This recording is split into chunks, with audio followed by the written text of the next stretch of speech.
முதல் முறையா ஒரு அரசியல் கட்சி தலைவர் வந்து ஆடு மாடுகளுக்கு ஒரு மாநாடு, மேய்ச்சல் இது போன்ற, அப்புறம் வந்து ஆறுகளுக்கு மாநாடு, இந்த மாதிரி விஷயங்கள்லாம் வந்து முதல் முறையா அண்ணன் சீமான் அவர்கள் கையில் எடுக்கிற விஷயத்த வந்து நிறைய பேர் வந்து ஒரு பைத்தியகாரத்தனம் அப்படின்னு சொல்றாங்க. நிறைய பேர் வந்து இவர் அரசியல் நடத்த வரல, வேற என்னமோ விளையாட்டுத்தனமா பண்ணிட்டு இருக்காரு அப்படின்ற மாதிரி விஷயங்கள் பேசுறாங்க. என்னோட பார்வை, தனிப்பட்ட பார்வை, ஒரு பத்திரிகையாளரா இதுவரை ஆடு மாடுகளுக்கு மாநாடு நடத்தி நான் இதுவரை கேள்விப்பட்டதும் கிடையாது, பார்த்ததும் கிடையாது. முதல் முறையா அந்த மாதிரி பண்றதுனால இவருக்கும் எந்த பயனும் இல்லை. இதனால மக்களுக்கு என்ன ஒரு விழிப்புணர்வு கொடுக்க வராரு இவர்? இல்ல, நீங்க அவருக்கு எந்த பயனும் இல்லைன்னு சொல்ல முடியாது. நாங்க என்ன, எங்களுடைய நோக்கம் வந்து நிலமும் வளமும் சார்ந்த தற்சார்பு பொருளாதார கொள்கை அப்படின்றோம்.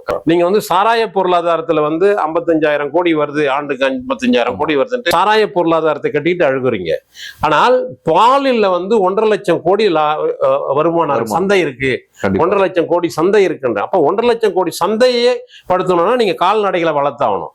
கண்டிப்பாக கால்நடைகளை வளர்த்தீங்கன்னா கால்நடைகளுக்கு மேய்ச்சல் நிலங்கள் வேணும். நீங்க கால்நடைகளை வளர்த்துலாம், அதுக்கு உணவுக்கு எங்க போவீங்க, அதுக்கு தீவனத்துக்கு எங்க போவீங்க? அப்போ விவசாயம் நடக்கணும். விவசாயம் நடக்கிறதுனால மேய்ச்சல் நிலங்கள் பாதுகாக்கப்படணும். அப்போதான் கால்நடைகளை வளர்க்க முடியும்.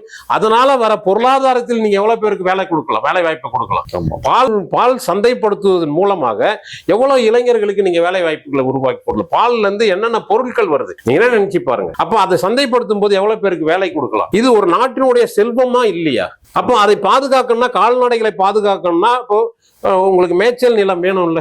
கண்டிப்பா. அப்ப மேய்ச்சல் நிலத்துல நீங்க நாங்க வந்து இதை வந்து காப்பு காடாக மாத்திட்டோம், இதுல மேய்ச்சல் கால்நடைகளை மேய்க்க கூடாதுன்னு சொல்லும் போது அப்ப கால்நடைகளுக்கான மேய்ச்சல் உரிமை எங்களுக்கு வேணும்ன்றத மாநாடு போட வேண்டியது இருக்குல்ல சார். இன்னொரு முக்கியமான விஷயம், 20 ஆண்டுகள் முன்னாடி வரைக்கும் அந்த மேய்ச்சல் நிலங்கள்லாம் பார்க்க முடியுது. உண்மையில இந்த 20 ஆண்டுகள்ல நான் கண்ணுக்கெட்ட தூரத்துல அந்த மதுரை, கோயம்புத்தூர், இந்த சேலம் பெட்லாம் பாத்தீங்கன்னா அந்த மேய்ச்சல் நிலம்ன்றது கண்ணுக்கெட்ட தூரத்துல காணும். நீங்க எங்க பாத்திருக்கீங்களா? இல்ல, இது ஒரு அரசினுடைய ஒரு அரசும் கார்ப்பரேட் நிறுவனங்களும் சேர்ந்து செய்கின்ற ஒரு சதி என்பதை இந்த மக்கள் இன்னும் உணரல.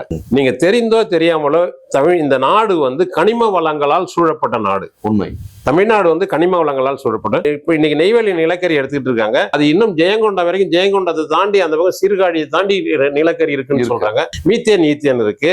அப்புறம் இந்த பக்கம் பாத்தீங்கன்னா கல்வராய் மலை, சேர்வராய் மலை, இந்த பக்கம் எல்லாம் கனிம வளங்கள். மலையே வந்து கனிம வளங்களா, இரும்பு தாது, அலுமினிய தாது, துத்தநாக தாது எல்லாமே இருக்கு, தாதுகள் இருக்கு. அப்போ இவர்களுக்கு இதை வந்து கொள்ளையடித்தால் நம்ம பணக்காரன் ஆகலாம். கார்ப்பரேட் நிறுவனங்களுக்கு எண்ணம். இப்ப கார்ப்பரேட் நிறுவனங்களுக்கு இதை கொடுத்து அரைவார்த்து கொடுத்தால் நம்ம கமிஷன் வரும், அரசியல்வாதிகளுடைய எண்ணம்.